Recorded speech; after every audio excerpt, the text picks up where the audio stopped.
What's the ultimate feeling in football? What makes you lose control in a split second and you end up hugging a stranger you'd never met before?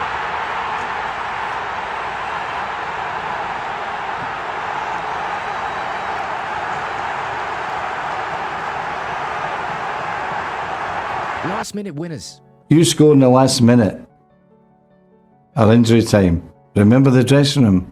It was electric. Absolute electric. The fans are going home. They can't wait to get to the pub to talk about. They can't wait to go home and tell their wife and their kids what it was like at Old Trafford to score in the last minute. Football has the ability to elicit joy or despair with a single kick of a ball. And in these moments, we are united through a shared experience of overwhelming emotion.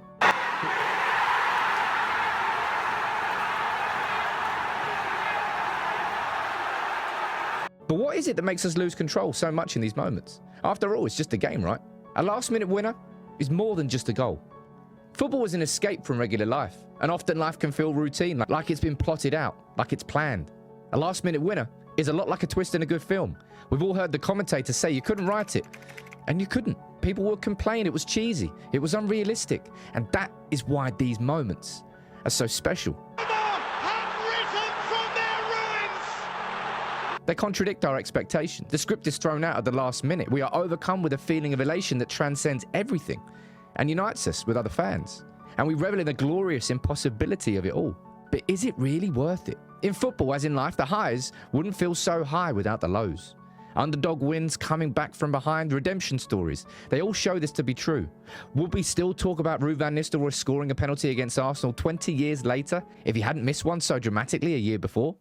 Would beating Liverpool with a last-minute goal have felt so good if United were currently in a league title race? A last-minute winner against the Scousers? Yeah, it probably would, to be fair. But the point remains the same. United have struggled this season. Questions over the manager's tactics, his man management, a seemingly unending injury crisis, players massively underperforming, and ritual capitulations under the slightest amount of pressure. It's all contributed to an arduous season watching Manchester United. A non-football fan would say, why bother watching if it's going to put you in a bad mood? And a lot of the time they have a point. Things don't go our way, weekend's ruined. But we as fans, we know why we bother. We know why 75,000 of us brave the freezing cold and pack into seats with no legroom at Old Trafford. We know why so many Cockney Reds make the journey up the M6 to watch a late kickoff. We know why the fans in Sydney and Singapore wake up at stupid o'clock in the morning to watch us almost certainly get battered by Bayern Munich in the Champions League. No matter how poorly your team are playing, you always back them. And deep down, you always believe that something special can happen. And sometimes it does. No matter how many times we see opposition players running through midfield unchallenged, or cutting the ball back to the edge of the box and stroking it into the back of the net, the reason we stick with it, the reason we keep coming back, no matter how much it devastates us, no matter how many weekends get ruined, is because we know there's a chance. A chance to come from behind to beat Liverpool 4-3 with a last-minute winner in a game nobody expected you to win.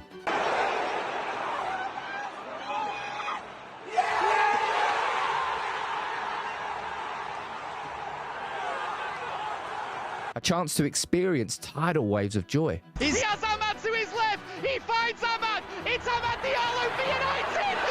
Ahmad Diallo has won the game. One of the most incredible games of football you are ever likely to see. And the theatre of dreams has erupted. Waves that we can ride high for days, and waves that can create memories that last a lifetime. Of course, rival fans will always try to undermine these moments in an attempt to lessen your joy.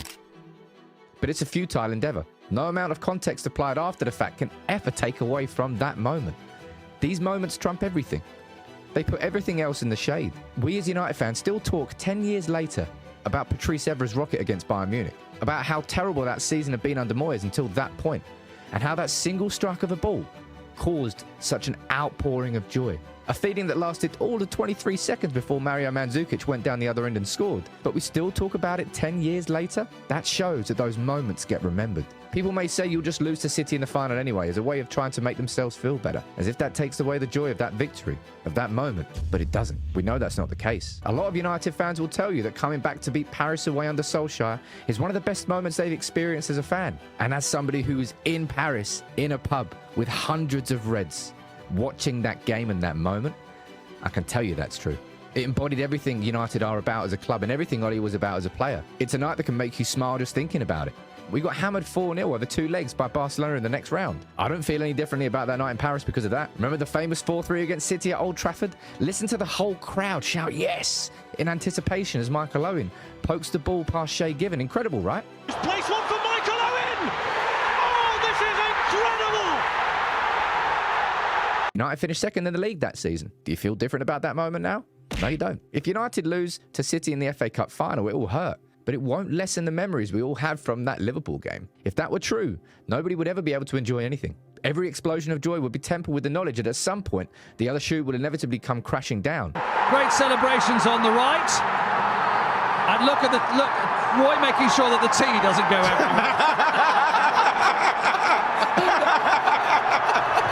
No. The feelings we have in these moments aren't tainted by what comes after. That's what I'm trying to explain. In the same way that how the team performed is of little relevance.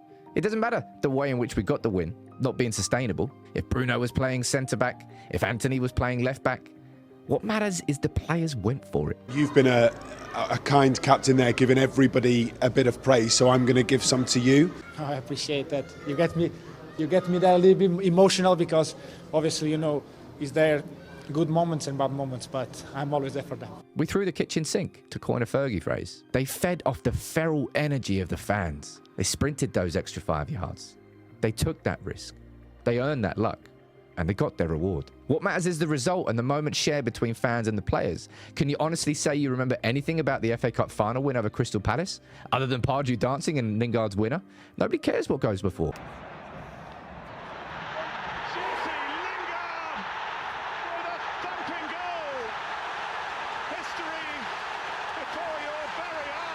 United were outplayed for almost the entire 99 Champions League final against Bayern Munich. They had the ribbons on the trophy, but the game was defined by 2 minutes and 2 corners. The incredible will to win of United and refusal to know when they are beaten became the story of the game, and that is Manchester United. This is why we love football.